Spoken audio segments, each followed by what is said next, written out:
Here we are, we're talking about food. It's like, okay, food and music. Probably our two favorite things. Absolutely, no doubt about to it. talk about. So we were chatting food beforehand, and now later in the show, we're gonna talk some music. To music with David McCormick, the artistic director of Early Music Access Project, is to be joining us shortly. So we're excited about it, to say the least. Well, they go hand in hand, don't they? They really do. I mean, there's nothing better. I mean, I know I love it that. There's nothing but, you go out to dinner and then you go to like a concert or a symphony. Well, I also remember, I'll never forget I think it was my first anniversary obviously with your mom, right? I can't imagine. And we went to the Rainbow Room, which is a restaurant on top of the Empire State Building. And so it's dinner and dancing. And of course, back then, the dancing was, especially that place, kind of ballroom dancing, that kind of thing, And I loved it because what happens in between meals, you go out to the dance floor, you dance a little, and it's very wonderful, terrific music, right? So it's not like it wasn't rock and roll, right? I mean, not that I don't like rock and roll, but it wasn't rock and roll. It was very calming type of music that you can enjoy while you eat also, and you watch. There was a lot of at that point, people my age, oldies still dancing and stuff. Classic people. Classic, that's right. So it was a lot of fun. I enjoyed it. So and I miss that because I don't think there's a lot of places that do that. But I think that's a great venue to dinner be able and to dance. go. I don't think it's quite as I mean, you get that at weddings and things of that sort. But Yep. I think it'd be great to have that. It would. Those old. I mean, they used to have. I guess you could probably not dinner, but I think sometimes when they show the opera at the Paramount, they'll have like some food and drinks. Oh, I got you. Yes, at the top part. I don't know what I doubt. It's not quite the same. Just even that is a nice evening when we go to the symphony. You go out to dinner and then you go to the symphony. That's also very nice. It's again, we love food. The Europeans love food. They love wine. They love classical music. So you just got to bottle them, put them all together in a package, and there you are. And then we know. We're good to go. You've made our day.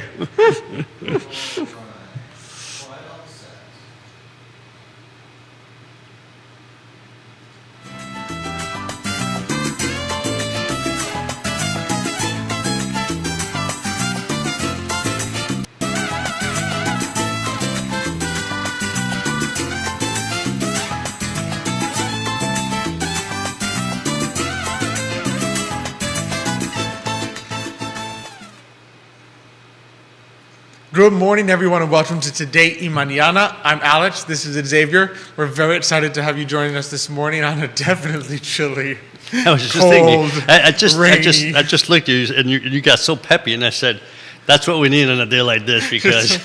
You need that double shot of café con leche. Exactly. You need the Danilo special. There you are. At Guajiros, where they put 3 shots of espresso into that thing, and a little bit of milk. Sugar, and then some sugar, and then just a little bit of milk with your espresso, and said, "Really, okay, boom, here we go. Now I'm ready to go." So it's one of those mornings, but we're glad that you're here. Hopefully, in a cozy place, in a warm place, not outside.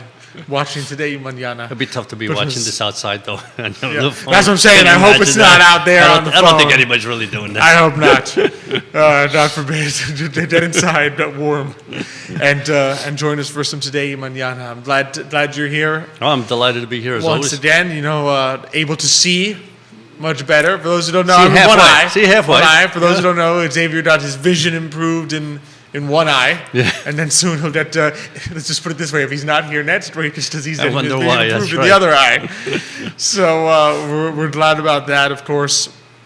Just looking forward to a fantastic show. We're going to be joined very shortly by David McCormick. He's the artistic director at the Early Music Access Project. Some great concerts I know coming up. For that we're going to talk about. As always, just really appreciate being here on the I Love CVille Network set. A big thank you to our presenter, Emergent Financial Services, as well as our partners at Castle Hill Cider, at the Gym CVille. So the gym, those two big events coming up. Right? First, this weekend, 10 a.m. to 2 p.m., they're having the Health and Wellness Expo, so you can stop by the gym. You can't miss the gym. It's right in those multicolored buildings. By just off Harris Street. That's right. Yeah. So where CVille Coffee is. So stop by there, Health and Wellness Expo, a lot of different vendors from around the community just interested in just obviously your health, physical, spiritual, mental, as Justin Very likes important. to tell us, all those things really focus on the gym. They're having a great like a sit-suite program that people can look into if they're interested, just that kind of initial training of really just learning what your body needs to get in shape with, learning, where your body might be struggling, where it's putting stress in all the wrong places. So for me, it was, we visited, which you'll see shortly. I know Nick is putting those clips together for people to see on Today Manana for when Xavier, Michael, and I visited the gym. And Gene is there, telling me, your back is taking on a lot of the stress because there's other muscles in your body that just aren't pulling the load. So got to work those out and really just get to a healthier place there. So that's coming up for the gym, as well as on February 18th, Luke Edwards, having been rescheduled from October, is coming by. Right. So that's a great, he's one of the perfecters of a certain type of method for becoming fit and really improving just your muscle and so forth. So he's going to be visiting the gym in person live. Terrific. So on February 18th. So be sure to check out the Gym Seville to sign up for those, because it's going to be some great events there. Of course, a big thank you, Credit Serious Insurance. Our friends Miguel and Chit, Miguel and Carolina are coming on next week. Yeah, so they're going to miss them. I know you're gonna be sad because I had some questions in Spanish for them. I really wanted to challenge them. Okay, pass them along. There you are. Pass them on to Michael, and this way he and I can practice our Spanish. There with Miguel and Carolina, we'll do some bilingual there. Yeah. They'll be coming on next week. And of course, last but not least, our friends at For Adelante, the premier Latino networking group here in Charlottesville, Virginia. So a lot going on. Couple shout outs. And don't forget to share, and subscribe. Subscribe, comment, ask questions. Do it all. Couple of shout outs. Thank you, Jacob Roche, for watching this morning. Thank you, Johnny Ornelas, amigo del programa, for watching this morning.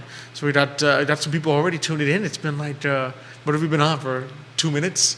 And already some good friends tuning in. So that's always good to see. All right. So, I don't know about you. I'm excited to jump right in. From David's excited too. So, we can't hold them back any longer. There we go. Exactly. So, without further ado, we are glad to welcome to the show this morning David McCormick. He is the artistic director at Early Music Access Project. He's back for, I think it's the third time on the show. It is the third time. So we're very excited to have you back. Glad to be here. It's my favorite interview to do. Oh, thank you. That means so much. And we didn't even pay him to say that. I know, exactly. I'm thrilled. I had to put my money back in my pocket. I was ready to pay him, but didn't need to. So for David, we've had you on, obviously talking about Chamber Music Festival. Last time we did have you on to talk about Early Music Access Project.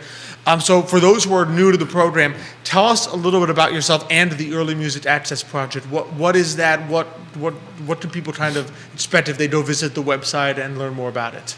Sure. So I am a Baroque violinist, which means I'm playing an instrument that is set up in the style of the Baroque period, with strings made of sheep gut and a bow that's shorter and shaped like this instead of like this. Yeah, I didn't know that. Yeah. So Early Music Access Project is focused on playing these old instruments in the way you might have heard if you were alive in the Baroque period. Gotcha. But as I like to say, we are alive in the 21st century, and so it is a 21st century experience. We're playing in concert halls and unique venues that did not exist in the Baroque period, so it's a slightly different experience. But it is about sort of looking at history, recreating history through these sort of old materials. And Early Music Access Project has been around now 6 years in Charlottesville, and doing really interesting work, I like to think. A lot of sort of cross-disciplinary things, and working with unexpected collaborators. So is the music that is played also traditional music, or is some of this music also written for contemporary times? That's a really good question. And actually, so I had a phone call yesterday with somebody at the National Endowment for the Arts. I was telling them about a project I was doing, and I was mentioning a composer, and he said, "What are you talking about? A living composer, and you're an early musician?" And I said, "No, it's a thing. It really is a thing. living composers writing for these old instruments, using those old techniques, and not just writing sort of music that sounds like Bach, but music that is inspired by that older music, but that has 21st century sensibilities to it. That's amazing. That's why I was curious whether anybody even like does that anymore. But yeah, it's definitely a tradition that's alive and well and evolving. Yeah. That's fantastic. Now, do you sometimes? I know there are instruments that are new instruments made using materials that they would have used back then, and then there's also do you also sometimes play on instruments that actually are like 200 years old? It's funny. So I have a closet of instruments in my home. One of them is from the 1780s, so it is a true old instrument. And then I have an instrument from a guy who's just down the street here, Jonathan Vacanti. He made me a beautiful violin in the old style. And I have a medieval fiddle that is also from the 2000s. Wow. Interesting. Yeah. Do you play those, or you're kind of afraid that if you play them? No, I play all of them, yeah. You do? Okay. And what if the string breaks or something? Is that... That's what Jonathan Vacanti's for. Thank you, Jonathan. Okay. Yeah, he can fix just about anything. I did that 1780s instrument. I got actually from a maintenance worker in a public school I used to work at in Northern Virginia. Wow. He sold it to me for $1,000. It's worth $15,000 now.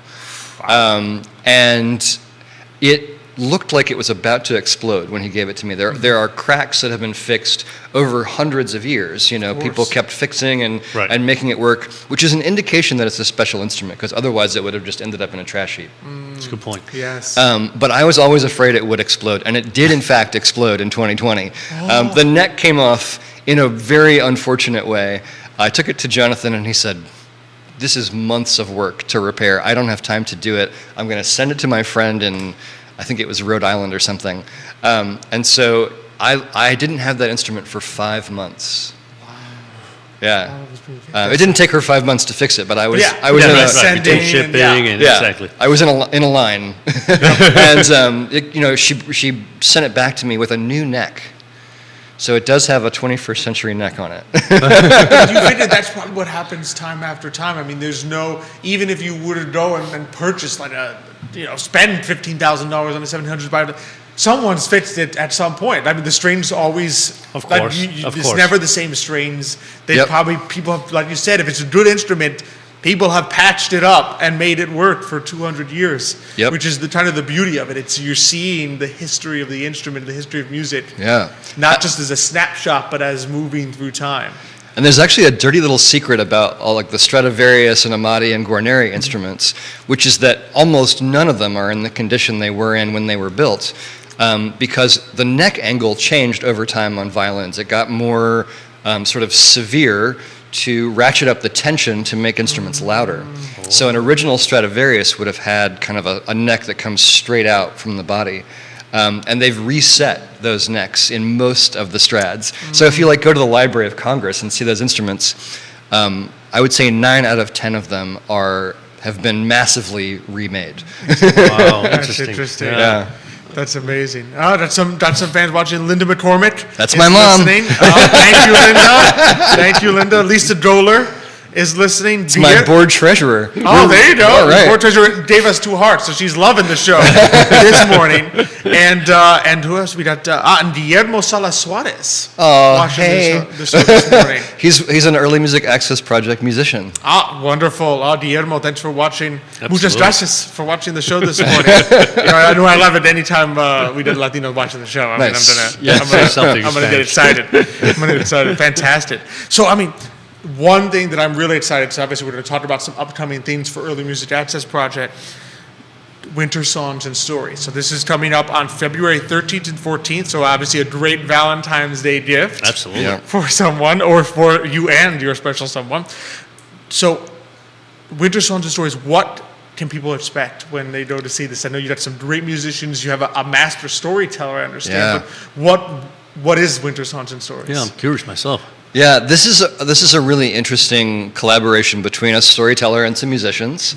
The storyteller for the second half of the show is going to be telling an Appalachian tale called Mutsmag that is really hilarious, actually. It's really great. And we are interspersing music in between parts of the story, and even providing a few sound effects within the story, of course. And then we're doing, and the music for that is Scottish traditional music. Scottish traditional. Yeah. Oh, nice. That's gotta be good. So, though, I mean, yeah. you got it. Yeah. So I know you've got baroque violin, Yeah. naturally, which is David. Guitar, vocals, and a bagpipe. Yes. Oh, Yeah, the bagpiper is really amazing, and I do want to clarify: this is not the outdoor Highland bagpipe. This is an indoor bagpipe. You will not have your ears blown out. Yep. I was visiting with the person who runs one of our venues for this concert, and she heard about the bagpipe, and she said, "David, this is going to hurt the ears of the patrons." And I was like, no, don't worry, it's a different kind of bagpipe. That's amazing. So, I mean, the idea of mixing storytelling music, so that might be new to some people who have just gone to concerts where, in today's, you go to the symphony, you just hear music. You go to a play, theater, you just hear the play. exactly, They probably haven't listened to someone tell them a story since childhood. So what have you found are some of the beautiful parts of that genre mixing? Is that something historically that used to happen much more frequently than today? I don't know. I have to imagine that, sitting around telling stories, music was also part of that. Yep. I'm sure they didn't curate it the way that we're curating it with, sound effects and all of that. But the marriage of those two things has been really great. I mean, the music fits the story really well. We also have a set of Jeffersonian music, and we have the storyteller playing the role of Jefferson's granddaughter for that, and reading actual quotes from the granddaughter, and then we play the music that she's talking about in those quotes. Oh, so it really, it fits together very nicely.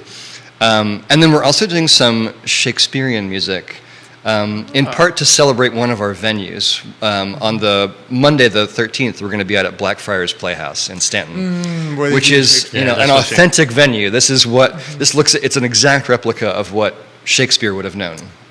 And so we're doing a set of Shakespeare music with a Shakespeare expert. This is somebody who has studied the music in Shakespeare's plays and is working to recreate it. Oh, wow. Yeah. That must be something else to hear. To hear what would have been like the actual music, or do they know the actual music in some cases of? There's a bit of recreating that has to take place because it's not as if Shakespeare just wrote it down and said, play this tune at this time, or these lyrics go with this tune. But actually one of my professors in college, Ross Duffin, did a lot of this research and figured out, okay, this poetry very clearly goes with this tune, and it's from the right year and all this stuff, Wow. And so he and my friend Brian Kay, who's on this concert, worked together for a while, actually, and came up with a lot of this stuff. And what's great is that Brian is just such a beautiful singer and player of guitars, and really brings the music to life. He inhabits the music in a great way. Oh, that's got to be something. That's else amazing. Yeah, that to sounds hear good. that, because that's often, sadly, what I think gets lost through time with things that involve words, storytelling, plays, even ancient Greek plays, right? The music is what sometimes doesn't get preserved. So you read Shakespeare That is now, true. or you don't see it, and there's often no music, or you won't hear the music that would have been there back then. You read an ancient Greek play, and you forget that an ancient Greek play more closely resembled an opera. They would have been singing the whole thing, but you read it now, you don't see it, and you sit there and say, it's lost. So the idea that you're kind of, through early music, but bringing that back in the sense of connecting people not just with the words, which have been preserved through time, but with the music that you would have experienced back then is just incredible. Yeah, I mean, this is one of the favorite parts of my job, right? I get to show people things that they didn't know about history, and bring it to life. I mean, Shakespeare is already brilliant, but when you add that musical element, you start to understand more deeply what it's about, like what it would have been like to sit in that audience and experience it. And that's a beauty of it, right? We've been to operettas, for example, and I'm trying to remember, what the in Argentina that's famous for their. It was almost like in back days. It's like kind of what rap is today, except that in the sense of they would just kind of sing a story. I forget the name of what they're famous. I can't remember. It'll come to me after the show, I'm sure. But that's the beauty of it, because what happens is when you have some music along with the story, right? I think the connection is even greater, because there's something about music that helps you, at least for me, that helps you remember things easier, right? And so to have that and to be able to say, here's a Shakespearean, play or part of a play, and then play the music of the time, I think that's great, that's lovely. And then to do it with today, like you said, I guess what was the story that's gonna be told? That's funny. Mutzmag. Mutzmag. Yeah. Do it with that. That's gonna be really good though. It does. It already sounds fun. Exactly. Yeah. It's funny already. And so the storyteller. So Linda says the storyteller is amazing, and Lisa says she is, and agrees with her. So tell us, what do we know about the storyteller who's coming? So she is actually the wife of one of the musicians, and I met her through him, and she's been doing this her whole life. And in fact, this story Mutzmag is one that I think her family taught her, or she's known it for her whole life. Right. And we did this show last year in Amherst, Virginia, and she did this same story. And towards the end of the show, she accidentally whacked her music stand, and the words went flying. And there was no way to really recover the notebook, right? She could have put the music stand back up, but the words were across the room. So she just told the rest of the story from memory.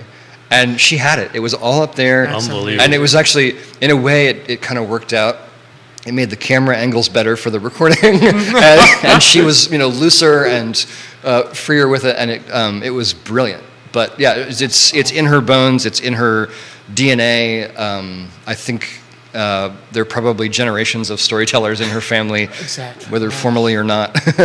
That's incredible. Yeah, because you realize that once you have it, once you've been telling it for so long, just the way you tell it can become so masterful. Yeah.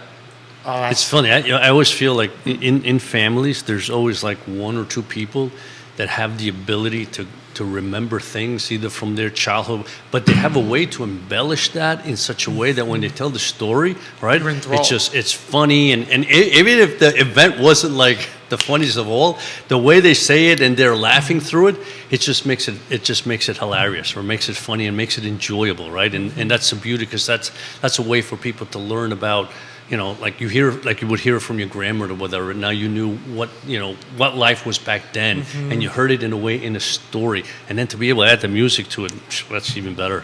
Yeah, I mean, this is an Appalachian tale, and it speaks to that culture. Yeah, you really start to understand how they were viewing things. It has elements of sort of royalty and medievalism to it, but it is absolutely an Appalachian tale. In every sense of the word. Yeah. So is that both on the 13th and the 14th? Yeah, we're doing the same show in two different locations. Okay. One's in Stanton, and then the other one is here in Charlottesville. Yeah. If I'm correct. So the one in Charlottesville is at the Stone Chapel, which is on the Church of Our Savior campus over on Rio Road.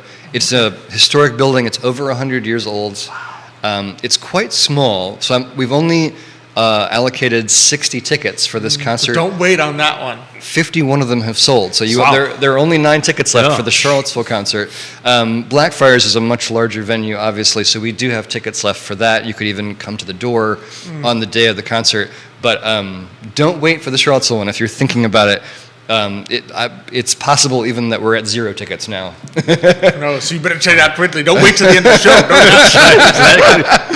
Don't Open another browser. There you go, exactly. You can listen and do it at the same time. Annabelle Hunter watching the show this morning says hi. Hello, Annabelle. Thanks for watching. Thanks for joining us. So, I mean, this is already something incredible to look forward to. But I wanted to also talk a little bit about, last time we had you on, of course, I think it was it Nicholas that was here? We were talking a little about the Fiddler project that you've been working on. And I think there's going to be a culmination of that coming up in June 18th, as a concert. So tell us a little bit about both the project with the Monticello Fiddlers and the culmination that people can look forward to in June. Yeah, so In 2020, I had a fellowship at Monticello to study the enslaved fiddlers associated with Monticello. And some of those fiddlers are Jefferson's sons with Sally Hemings, including Eston Hemings, who was really kind of a famous fiddler in Chillicothe, Ohio. When he got his freedom, he moved to Chillicothe and formed a band there that was one of the most popular bands in Ohio for a couple of decades. And then their cousins, the Scotts, were also fiddlers. So we're talking about 10 or 11 fiddlers who at one point all lived in downtown Charlottesville. Wow. I've done walking tours of downtown Charlottesville to show people where they lived and worked. We're just blocks from where they lived and worked. Wow. That's incredible. Yeah. It's amazing. The Wells Fargo Bank building down here is used to be the Scott family home. And I have a photograph of the Scott family home that was, just a wooden, almost like kind of a two-story shack. Yeah. Right here, right on the downtown mall. So anyway, these fiddlers, I've been studying them for years now, and we've done, online programming about it. There's a film called Black Fiddlers that is inspired by my research. And then this culminating concert, I can't announce the venue yet. All I can say is that it's going to be both acoustically and historically very resonant. That's my hint. Okay. Good luck figuring it out. I'll announce it soon, but the concert is going to include all of the fiddle tunes that I've uncovered from these fiddlers. And what's really cool about it is there's some unexpected items in there.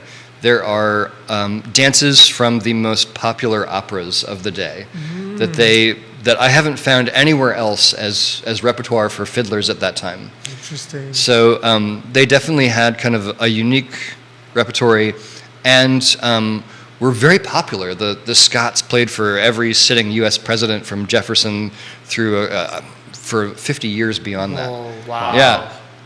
That's incredible. What a musical, basically a family of kind of like musical talent and genius. Yeah. And Jefferson used to visit the Scotts. He would ride his horse past that Scott family home that I was just telling you about on his way to see how construction was going at UVA. Yeah. So he would listen to them play and was very encouraging of them. So this concert will be a lot of their music, and then I have hired a composer to write a new piece. Okay. There you go, speaking to what you're... That's right. Yeah. And I've hired a storyteller. This all feeds in together here. There is a wonderful story that is attributed to an enslaved nursemaid at Monticello that has had a very strange journey back to me. I think it was one of Jefferson's granddaughters, told the story to someone who put it in a French journal in French. And then it got translated in the 1970s back to English. And now I've hired a storyteller, Sheila Arnold, to kind of put it back in the vernacular. It was translated in, for lack of a better word, it was in a very white way. A very sort of academic French. way. Exactly. Yeah, so it went from normal English to fancy French to fancy English, Yeah. and now trying to get back to kind of what it would have sounded like at the time. Exactly. And this storyteller kind of specializes in inhabiting historical figures. So she's going to inhabit this enslaved nursemaid and tell the story. We're going to be providing music around it that's been newly composed. And it's an epic story. It's if you're familiar with the Brer Rabbit tales, she has identified 3 different Brer Rabbit tales that are inside this one long story. Wow. And she says that it also has roots in Ghana. Wow. Yeah. So, I mean, you're talking a story that is quite possibly 1,000 years old, or depending how far back you go. I mean, because oral history, oral tradition. If you didn't be traced back to Ghana, your oral tradition is who knows how exactly. How deep. Yeah, it's really, it's going to be I think a really special moment, and this storyteller is incredible. She's just sent me a draft of her retelling of the tale. And it's very exciting. I mean, as she reminded me, though, the story comes out differently every time. She is a storyteller. She's allowed to take liberties. So we can't depend on a specific word happening at a specific time. So we're going to be very careful about how we arrange the music. Yeah. I was going to say, the challenge then is the music, right? Yeah. It's like, wait, no, didn't happen this time. Did you change the word? That's funny. That's funny. Well, and that just means that I know there's at least, am I right on the website that there's a concert will happen in Charlottesville, obviously, and then one in Amherst? Yes. So the folks at Amherst Glebe Arts Response are sponsoring a concert on the 16th at the oldest historically black church in Lynchburg. Wow. Yeah. So that also is a very historically resonant space. Oh, absolutely. So we'll have concerts on the 16th and 18th. And I just confirmed that on the 17th we'll have, this isn't on the website yet, but breaking news. On the 17th we're going to be at the Center at Belvedere in the morning and provide some context for folks about the program. That's fantastic. Oh, that's a wonderful, good space yeah. as well. Yeah. That is. They are good friends of Early Music Access Project. We've done a number of programs there that are free and open to the public, and that's their thing. Bringing in community groups to do free programs for their patrons. That's fantastic. Yep. Well, there you go. So since it's not the same story, it's never quite the same. You'll just have to go to all of them. All of them. Yes, absolutely. That teaches for everything. Because then you'll get a slightly different story every time. Yeah. You'll just have to. You wouldn't want to miss a change of word, or even, who knows, maybe a changed ending. Maybe. You may have to be quick on the draw if you want to come to them all. The venue that we're negotiating with for the 18th only seats 160. Oh, okay. So another hint there. If the audience wants to try to guess that one. Yeah, if you can find the space that only seats 160, you can figure it out. There you go. You call around. How can you see? There's probably one of our audience members who will try that. Judy Stotts, Nicole Toy, Dale Baker, thanks for watching the show this morning. Appreciate it very much. So, David, it's always a pleasure. It's been a lot of fun. Where can people find out more, get to know more about Early Music Access Project, and get tickets, most importantly? Sure. So Early Music Cville is the way across the board. So the website is earlymusiccville.org, and all of our social media is Early Music Cville. Oh, fantastic. Easy to remember. Yep. Yeah. And if you go to earlymusiccville.org and click upcoming events, you scroll down, and there's the link to buy the tickets for Winter Songs and Stories. And I've put that same link right on the homepage as well to make things a little easier for folks. There you go. You're right. It's right there. It's right there. I know how it is when you go on a website. You don't want to have to be searching around, so I've made it easy as I can make it. Yep, exactly. That's smart. That's the way to do it. That's right. Perfect. David, as always, such a pleasure to have you on. Absolutely. Always fun to be here. Thanks It's a learning experience. I enjoyed it. Love it. Have a wonderful day. Thanks. Appreciate it. Thank you, David. Yep. Hard to beat. Just no, absolutely. The enthusiasm, the music. At first we were talking about food and music, and then the other thing, obviously, we always enjoyed is literature, right? Yep. And so literature, at least, especially as you know, I was kind of always fond of South American literature because of the storytelling, right? And the stories are just so wonderful. And again, here we are telling a story and connecting it to music, right? Having music part of that story, which is wonderful, Exactly. Think about movies, right? Movies without music, right? They don't have the same impact. That music really brings missing. a lot of times the story to life, right? So it should be a lot of fun. Absolutely. And just the idea of stories traveling over time. I remember, as you mentioned Latin American literature, all the Latin Americans fell in love with Edgar Allan Poe, not in English, but in French. But just Baudelaire translated it. And then somehow it ended up in Latin America. And like, this guy's fantastic. Edgar Allan Poe, he's amazing. But they're reading him in French. That's right. And he had great stories, though, right? That's the thing. It's like the stories just captivate you, right? They capture you, and it's like, that's what you need. And when you have that, and then you put some music to it, and music from the times, it's a great menu. Yeah, absolutely. To be able to understand and appreciate how people lived and what they thought.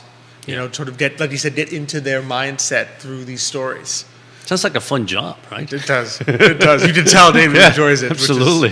Which is fantastic. Marceau Marshall, Edwin Burt, Carolyn Franklin, thanks for watching the show. Thanks for liking our show this morning. So, I mean, love just some of our favorite things covered today. But and one of our other favorite things, of course, is just helping people financially. And, it's is what I always tell a lot of our clients, right? I mean, sometimes you get to the point where it's like, I'm 67. How come I'm retired? I said, I just love what I do, right? And second of all, I work with my head, right? So I always tell people, the day that my kids say, I don't think that was the right thing to say, or that wasn't the right advice, I said, I'm going to do it because it's what I love, right? The day that Michael and I say it, because Nicholas is probably going to tell it to you all the time, whether it's true or not.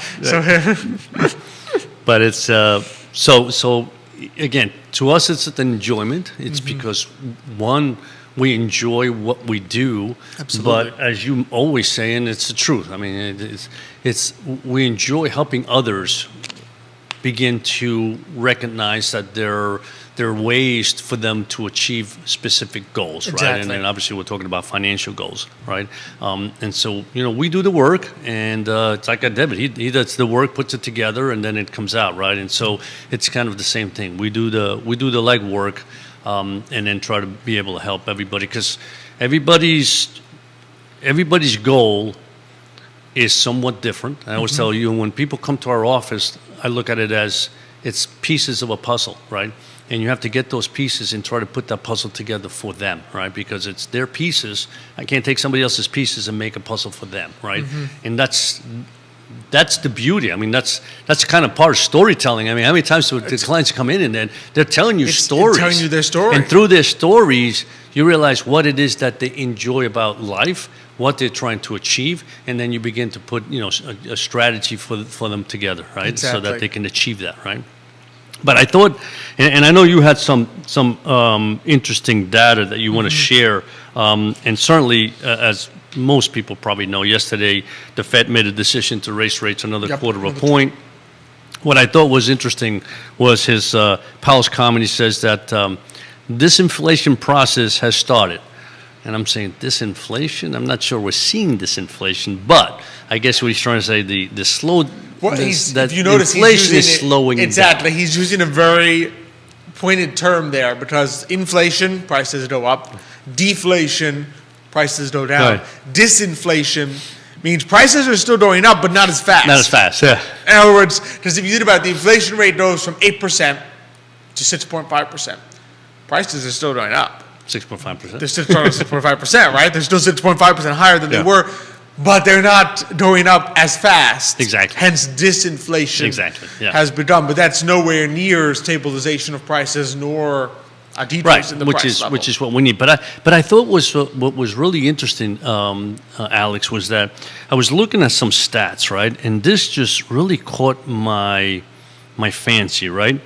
So since November was kind of like the beginning where interest rates began to come down. I think most people expected, okay, we've seen maybe the heights of inflation, unless we're not going to see inflation continue to rise past what we had before. So from like November 3rd to today, for example, the 10-year yield has gone from 4.2% to about 3.5%, right? 3.35%.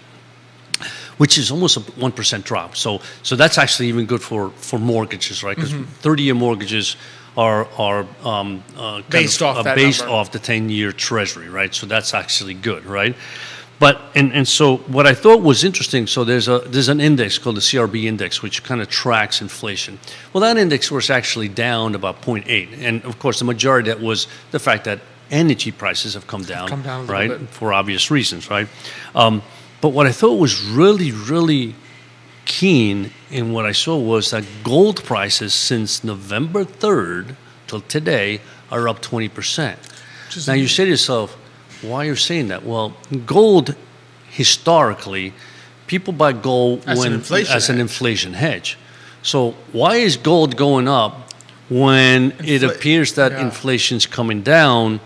unless there's the expectation that we have done, there's been manipulation per se to the inflation, not data, but the inflation that we have seen, right, in such a way that people don't believe that we are really, have seen the end of inflation. Exactly. Right? In other words, the people who are putting their money into this, right, the people who are choosing where to allocate their funds are looking and saying the headline inflation number with that 6-point-something% is not correctly capturing the inflation that most people are seeing, the actual inflation of the dollar. Hence, I'm going to continue to buy an inflation hedge. That's right. Because what else is there to say? Because let's face it. You begin to look at that sort, and you say it's telling you a story, right? And the market is saying something, right? And so, you begin to scratch your head. It's like, what's the market telling us by the fact that these particular commodities going up? And I think the average person on the street would probably tell you something similar to the market. If you ask the average person and say, when you go to the grocery store, are you only seeing 6% inflation? They'd be like, no, eggs are up 13, bread's up 10, this is up double digit. They could list you a lot of things that are up double digit percents. Oh, absolutely. So they're sitting there saying, maybe the economy as a whole, 6.8%, but what I am seeing is not that number. And so they would probably echo a lot of what the market is saying. They're saying, okay, yes, all well and good, that number, but that doesn't reflect the full aspect of reality. Exactly. And that's a perfect example. I know that, and the only reason I know is because I happened to buy, I think, eggs a couple of days ago. I think they're almost $10 a dozen. I don't remember things as well as Jan does, my wife. But, when I used to buy them, like $3.30, almost $4, but $10, that's triple. Over 150%. From $3, that's like 300. That's not 9% inflation. That's 150%. Yep. Granted, it's only one item, but as you said, there are some things have come down, but that which you need the most, which is food in particular. Food, energy, and rent. Yeah. Right? They're going up. / mortgage. Yeah. All those things. Energy, yes. Yeah. Oil prices have come down again. Is it going to stay down? We've actually drained our reserves. But it also depends what you mean by that. They went from 5+. They went from 7 in some states, right? We almost hit 5 here in Virginia, right? Yeah. 5+, down to 3, and now they're back up to around 335, 350. Yeah. So it's still a significant absolutely. Yeah. cost for people. So you're sitting there, energy is telling you rent has not gone down. Not that I'm seeing as someone who's looking to rent. They certainly don't seem to have come down very much, right? And then food. Yeah. Those three things make up 60-70% of someone's budget. Yeah. At this point. Which kind of leans to the statistic you gave me before. Which is that basically the American savings rate is now near an all-time low of 2.3%. So that's the amount. The savings rate is the amount of people's income that they are able to save, and that has neared an all-time low of 2.3%. And just to comparison, March 2020, that savings rate was near an all-time high of 33%. Wow! So of course, March 2020, you don't have much choice, right? And you can't do anything. Right, you are saving a lot of money. You're receiving stimulus checks, right? If you're unemployed, you're receiving COVID unemployment assistance, right? You've probably if you're renting, you've probably received some kind of rental assistance, right? Eviction moratorium. So there were a lot of things that were put in place during the pandemic to kind of build up that savings. And in fact, as early as the beginning of 2022, people still had on average around 3,000 in a lot of emergency fund savings accounts. That's now basically almost down to zero. Yeah. And you see it also in the credit card numbers that more and more people are putting debt onto the credit card. So in other words, the average American, yes, have we been able to weather the inflation storm over the past 2 years in terms of we're still buying the same amount of goods, more or less. So in other words, we haven't yet decreased dramatically the amount of actual goods we're buying. So in other words, we're still buying 2 cartons of eggs, even though eggs are more expensive. We haven't dropped to 1 carton yet. We're still buying 2 cartons of eggs. But our ability to do that has now been stretched to its limit. Exactly. In other words, it's the savings we were using are pretty much done. Yeah. What I was able to save in the past, I can no longer save because I need every single penny to be continued to buy those 2 pounds of eggs. In other words, I am operating at a deficit. Yeah. And I have now drained my savings. My emergency fund, 57% of Americans do not have enough cash on hand in a savings account, emergency fund, to pay a $1,000 emergency. Wow. So I mean, 57% of Americans, if they are struck with a $1,000 emergency, are going to their credit card. Yeah. There is not enough there. Now, they may pay the credit card back quickly, and they may have the credit card balance for 2 weeks until the next paycheck comes in, but they do not have enough cash on hand without immediately going to their credit card for a $1,000 emergency. Yeah, that's amazing. And so we were talking a little bit about it before and this morning, and those are the challenges that as an investor, right, as a financial person, you have in the sense that you look at this economy, you say it's an economy that is really struggling, right, in the sense of it seems to do well and boom, for example, I mean, this quarter, the economy is growing at 0.6%, which is very, very low, right? And I know, there is a group of economists that believe that we're going to see either a recession or a mild recession in the second half of this year or 2024, right? And there's a group that's saying we probably won't. So, but the data is so confusing because some data says, hey, things appear to be going well. But then when you start digging real deep into that data, you say there's just a lot of, incongruencies in this data. You say it just doesn't make sense. Even right? the GDP number itself, I was reading an interesting article the other day. The GDP number itself, of course, we had 2 quarters of positive GDP. Right. They said when you dive into there, one of the biggest drivers of why those were positive at all was that net exports was positive. So if you think about it, net exports is exports minus imports. So if you think about it this way, right, GDP is supposed to measure what we make in this country.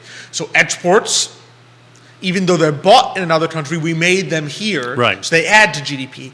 Imports, yes, you bought them here, but they were made in another country, so they subtract from GDP. Exactly. So when net exports are positive, when exports minus imports is positive, in other words, we sold more overseas than we bought here, right? When that's positive, it adds to GDP. It adds more. Net exports was up, and that was a big driver of positive GDP, but it wasn't up because our exports were up. It was up because our imports were down so much. So in other words, they said the equivalent is this, like let's say you make $10,000 and you spend $8,000. So your net budget, your net income is $2,000. Now let's say your job cuts your salary, so now you're only making $8,000, but you're so afraid of losing money that you cut back on all your expenses and you only spend $5,000. 8 minus 5 is 3,000. So at the end of the year, you'd look at the number and say, oh, Alex must have done a lot better this year. He had $3,000 left over. Right. And last year he only had 2. But in reality, I'm worse in every way. I made less money and I consumed way less. Exactly. Right? But my final budget looks much better. So the issue is, so you looked at our export situation and says, yes, we made a lot less in America, but we bought even less from overseas, That's which right. boosts the GDP number. Yeah. Because it's a positive net exports. Typically, it's the opposite. Usually, we kind of run a deficit there. We tend to buy more from overseas than we send overseas. So that reversed in a way that's not exactly positive. No, it isn't. Right? So it's an interesting, when you dig deeper, there's just, you get these positive numbers. They're like, well, it's not a bad thing. The immediate impact in the markets, look, just the number comes out, boom, it looks great. Exactly. And then as you begin to look deep into the numbers, it's like there's concerning things. And you're not going to just dismiss it, right? I mean, you and I aren't going to be here and say, oh, woe is us, we had a positive quarter, right? It's a good number. Of course. By any means. But then, like you said, there's then this conflicting data which says it's just not because the question is, can it continue? Can it continue? Exactly, right. Can it continue? Because, I mean, this country typically imports more than export. Now, is that a reversal that's going to happen continuously, or was it a one-off, right? And then it's like we were talking about the salaries. I mean, so, wages appear to have been increasing, right? And so everybody's like happy about it. But again, I did the same Wages thing. There was an post-inflation. article, and it showed that the issue isn't so much that salaries haven't been increasing at the rate that wages. What has happened is that the previous bonuses, the companies have given their employees these large bonuses, right? And where they got that money, we can talk about that all day long, depending on what company it is, right? But the issue is that bonuses aren't something that you get on a monthly basis, and they're not guaranteed, right? So the concern is that the salaries haven't increased at the rate that people expect. So coming into 2023, if those bonuses don't reappear, then wages will have dropped dramatically in 23 or 24. And your concern is that's exactly why the company gave a bonus. In other words, if the company gives you a 5% wage increase, right? That's your baseline. Yeah, next exactly. year, right? They don't want to. Companies don't like any employer will tell you they don't like having to cut the wages of their employees. It's not good for morale. Exactly. It's not good for the workforce, right? You don't like to do that. So if you sit there and say, I want to reward you this year, I understand that inflation was 8%, but I do not want to risk a baseline. I don't want to lock in this baseline and then have to cut this next year. I'm going to give you a bonus of this amount, but not increase your salary. And therefore, next year, your salary if you don't get the bonus again, if times are tough, your salary will have effectively decreased from year to year. Yeah. Yeah. So that's the challenge. I mean, what would you say? Because I know a lot of financial planners, because of this, right? Okay, people's savings are down. People are saying, okay, I need to replenish my emergency fund. I don't want to sit there not being able to cover a $1,000 expense. What are some, and I have some answers to some things that financial planners are beginning to look at. What are some things you tend to look at as, all right, here's areas, maybe not a specific thing, but here's areas that even in tough times you need to be looking at? So, there's a couple of things, right? Obviously, everybody needs to look at their expenses, right, and try to figure out, what expenses, you have to do what we're trying to do now with the government and others, like, what areas can we truly cut down on that we don't need to spend all this money on, right? And so I think as a family, one has to sit back and say, okay, what are we not using to the fullest? And like, for example, that you may be streaming 5 or 6 things, and you say, listen, we never even look at this, and it's costing us, $10 a month or $20 a month, whatever it may be, right? So again, you really have to start. You just have to sit back, look where, and this is a great time to do it because most credit cards they give you a kind of, this is what you spent last year, and they break it up into services and medical, whatever it may be, right? And you can take a look at that and say, why is this so high? Let me look and say, do we really need this? Are we using it, or can we, at least for now, forego that, right?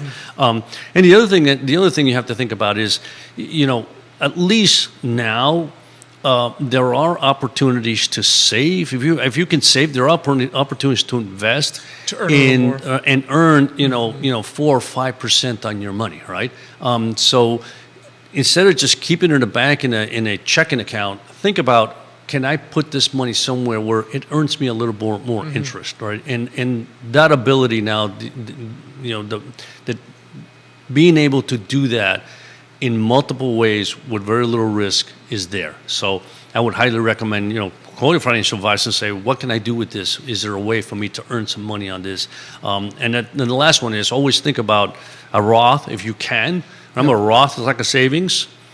You put that money in there, it grows tax-free. If you don't need it, fantastic. It'll continue to grow. If you need it, no problem. You can take that money out anytime. Yeah. Yep, I think those are some keys. And they're saying, a lot of, financial planners, obviously, you always have those small expenses that you work on, right? And then some of them are now starting also to look at some of those big fixed costs. Because as an example, right, particularly for people who rent, there's a tendency as you make a little more that you move on to the next slightly bigger apartment. Yeah. Right? And to say, hold off on another year. In other words, you were living in an apartment that cost you $1,400 a month. Let's say your salary goes up or you got a big bonus, right? You're like, okay, now I can afford a larger apartment that's $1,700 a month. Then I hold off. You were living there. Hold off for a year. Pocket the $300 a month, right? Then make the move. Right. Just delays, slight movements, things that you can work on there. And then, like you said, a lot of them are beginning now to look at the investments because 3 years ago, right? Did it matter whether you were in checking or in a savings account with a money market rate of 1% or 0.25% didn't really matter. Exactly. Right? You just want the flexibility of checking. Now, you're talking $1,000 in checking. At the end of the year, you still have $1,000. $1,000 earning 5%, you'd have $50 in there at the end of the year. And the other important thing is make sure that when you are looking at the opportunities to invest, don't invest things that lock you in for X number of, because then all of a sudden you're locking in 2-3 years. And it's like, I need the money in 6 months. Now you're going to be penalized heavily. There are funds out there that have CDs. There are funds that have tremendous liquidity, so that if you need the money in 6 months, you can just take it out quickly. Yeah, you avoid things like I was saying. Like there are things like CDs that can lock you in. Right. So you always have to be aware of that. Exactly. So when you go to that next tier of savings accounts and CDs and things at the bank, just make sure it's not something that's locking you in. Exactly. Yeah. I mean, if you're doing it short term, they say, I don't know when I'm going to need this money, but I want it to continue to grow a little more than I want to have it now. Yes, I mean, things that lock you in isn't the best way. Mm-hmm. Absolutely. Yeah. All right, so that's our advice there, but it's definitely something a lot of people are now having to look at because you've used up that stimulus money, you've used up whatever you saved in 2020, early 2021, and now you're sitting there saying, I need to build the savings again. And as you can see with the 2.3% savings rate, it's hard. Yeah. It's hard in this environment. No, I mean, and let's be honest. I mean, inflation takes a big bite out of your savings, right? Mm-hmm. I mean, and we had 9% inflation basically last year. That's just it's huge. Hard to overcome that. That is that's a big chunk of your money just being taken away from you, and it hurts. And especially, for middle income, for senior citizens, that's very painful. Mm-hmm. Absolutely. So, just a couple things to think about. Yep. Absolutely. Couple things to think about. Absolutely. All righty. So, I mean, always appreciate it. It was a great show today. No, it was a good show. Great show today. Enjoyed David and his storytelling of what he does. Absolutely. Just a couple more shout outs for people liking the show. Carolyn Franklin, Jacqueline Dorian, Sainam George, Jennifer Gregory, Lenny Sorensen, thanks for liking the show. Thank you so much. Always appreciate it. Always appreciate being here with you. Same here. It's always fun. Next week, we've got some other fantastic guests. We're going to be joined by Betsy Loran from Taino Fire Protection. Oh, okay. As well as by Miguel and Carolina. They're going to be from Credit Serious Insurance. Are going to be joining us next week. So, fantastic it's going to be a fun show. It's going to be a good show. Yeah. It is. It's going to be a great show. So, we're looking forward to it. I believe I'll be on with Michael. That's to be joining us. Yeah. So if you've been waiting for Xavier to be off the show, you can now tune in again. Here's your opportunity. Here's your opportunity to watch the show without Xavier on it. So we're looking forward to that. Of course, definitely appreciate all our amazing partners. The Gym Seaville this Saturday, 10 a.m. to 2 p.m. Health and Wellness Expo, and then 2 weeks from this Saturday, February 18th. Luke Edwards is going to be coming to the gym, so be sure to check out the Gym Seaville. They're on Facebook, Instagram, website. You can find it all there on how to sign up for that. Credit Serious Insurance, always appreciate our partner there, Forward Adelante, and Castle Hill Cider.